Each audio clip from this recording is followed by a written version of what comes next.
Ang former import ng Blackwater, tinopak umano at walang gana sa practice game ng SMB. Ayon kay Snowbado, si George King parang walang plano maglaro sa SMB dahil tinatamad daw to na parang may gustong makuha pero ayaw ibigay. Bakit kung sa Blackwater di naman siya gumaganito? Kapansin-pansin din na hindi siya masyadong nakikisama sa mga teammates niya. Ano ang problema ni George King sa SMB game? Mahal sila magbayad. May ilang sources na nagsabi na baka hindi pa nga nagsisimulang Governors Cup, papalitan na to agad. Dahil si George pala ay ma-attitude talaga. Ang problema sa kanya, gusto niya mahaba-habang playing time. Ayaw niya yung kung may gagawin siya na sariling play sa court, hinaharangan. Kung ano ang gagawin niya, magagawa niya kasi yun ang gusto niya. Kaya pala sa Blackwater, hindi naman uma-attitude masyado kasi si George King ay binibigyan ng pribilehiyo sa oras at ang lahat ng gusto niya, nagagawa niya doon. Alam nyo, kakaiba din si George King kasi yung iba gusto mapunta sa team na may malaking sahod for the business lang. Si King, nais niya maging starring lagi sa court kasi naalala ko inaway din niya si Jeff Carriazo dahil sa maling play na ginawa. Sumalaksak siya sa loob tapos crucial pa yun. Nagalit ang buong bench ng Blackwater sa kanya at nagalit din siya.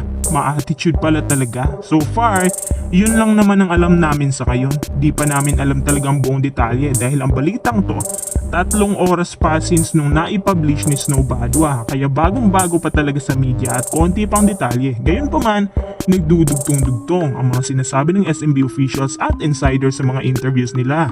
Kung gusto ni George King ng playing time na as in sobrang haba na parang pati oras ng locals kukunin niya sa SMB. Hindi pwede yan. Kung sa Blackwater kasi, pinabayaan lang siya kasi siya lang naman ang main na tagabuhat. Higit sa lahat, walang ibang local player na maaring gumawa nito after niyan maliban kay Cedric Bearfield.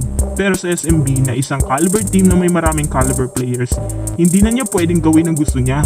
Hindi na rin niya makukuha yung playing time na gusto niya, although mahaba pa rin kasi nga import naman yan Dapat talaga mahabang exposure. Dagdag pa sa sinabi ng source na sumakit daw ang ulo ng mga SMB officials dahil may ibang pinagagagawa daw to hindi nila nagugustuhan. Nung una ko itong narinig, ang una kong hinala na tinopak ay baka gusto na napakalaking sahod pero parang hindi naman kapani-paniwala kasi nakayanan nga yung talent fee ng Blackwater, SMB pa kaya?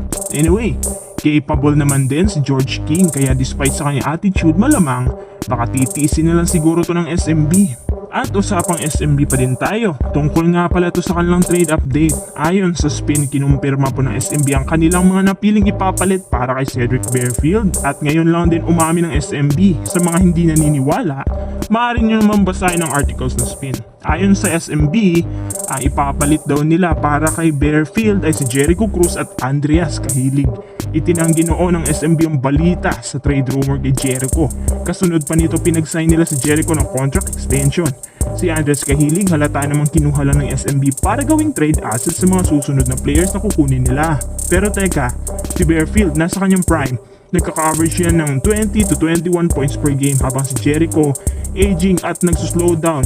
Mahina ang tuhod ni Cruz averaging 9 points per game. Si Andres Cahilig masipag sa depensa pero hindi siya pang front runner sa team. So kahit 3 pang ibigay ng SMB para makuha si Bearfield hindi pa rin patas. Ginto, pinagpalit sa tanso.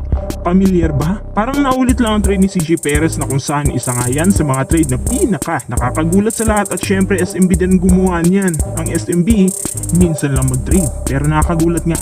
Ang papel para sa proposal papasa na ngayong araw. Hihintayin nila SMB kung a-approve ba ang trade committee kasi kung hindi, i-revise na naman to at baka pasasama na isang future pick. Kung ako sa SMB, bilis-bilisan na nila dahil kung hindi, nakaabang ng Hinebra para sa kanya. Balita ko, Hinebra daw talaga kasing gusto niya after all. After nitong kay Bearfield, si Joshua Monson na isusunod pero this time, umayaw na ang SMB sa kanya. May problema kasi to sa Titan na kailangan munang isettle.